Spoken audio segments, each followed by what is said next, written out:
ఇప్పుడే జీ5 app download చేయండి. చూడండి మీ ఫేవరెట్ టీవీ షోస్ ఎప్పుడైనా ఎక్కడైనా. ఇంకోసారి కరెక్ట్గా క్లియర్గా అడగవా? బ్యాంక్లో గాయత్రి పాప పేరు గాయత్రి దేవిగా ఎందుకు రాయించారు?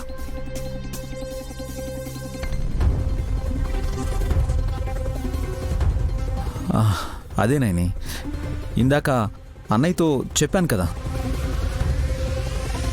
పెద్దమ్మ పెట్టిన పేరుని బ్యాంకులో కరెక్షన్ చేయించాలని. కాకపోతే నెల కిందటే డబ్బులు డ్రా చేసుకోవాల్సి వచ్చింది అమ్మ పేరుతోటి. ఎందుకో తెలుసా? లక్కీ హ్యాండ్ అని.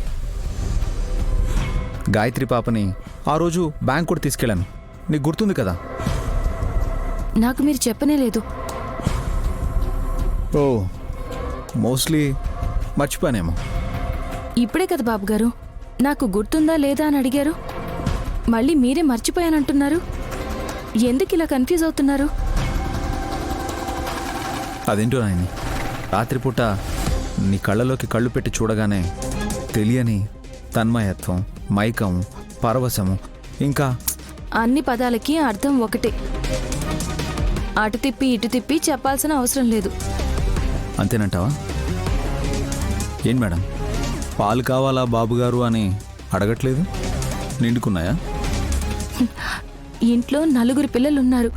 పాలకి కొరత లేకుండా చూసుకునే తల్లులు 3 మీకు గ్లాసుడు పాలకి కరువు వస్తుందని చెప్పకండి. జోక్ చేశాను నాయని, అర్థం కాలేదా?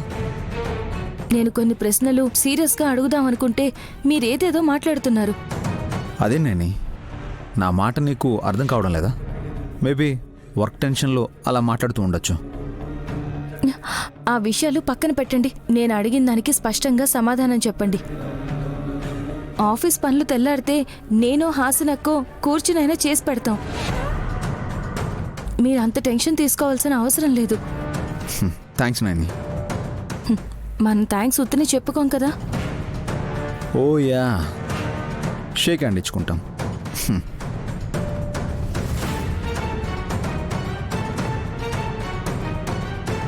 ఏంటని ఇది? చూడ్డానికి.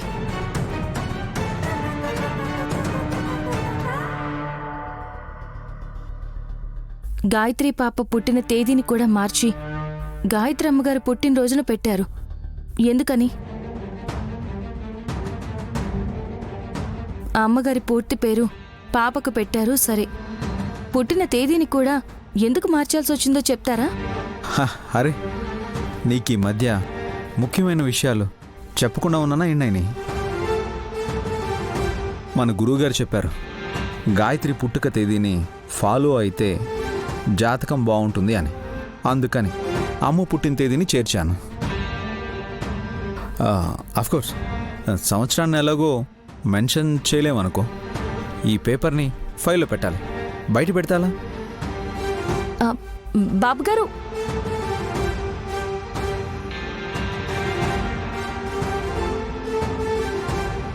గాయత్రి పాప మహజ్జాతకురాలైనప్పుడు జాతకం బాగుందని స్వామీజీ ఎలా చెప్తారు?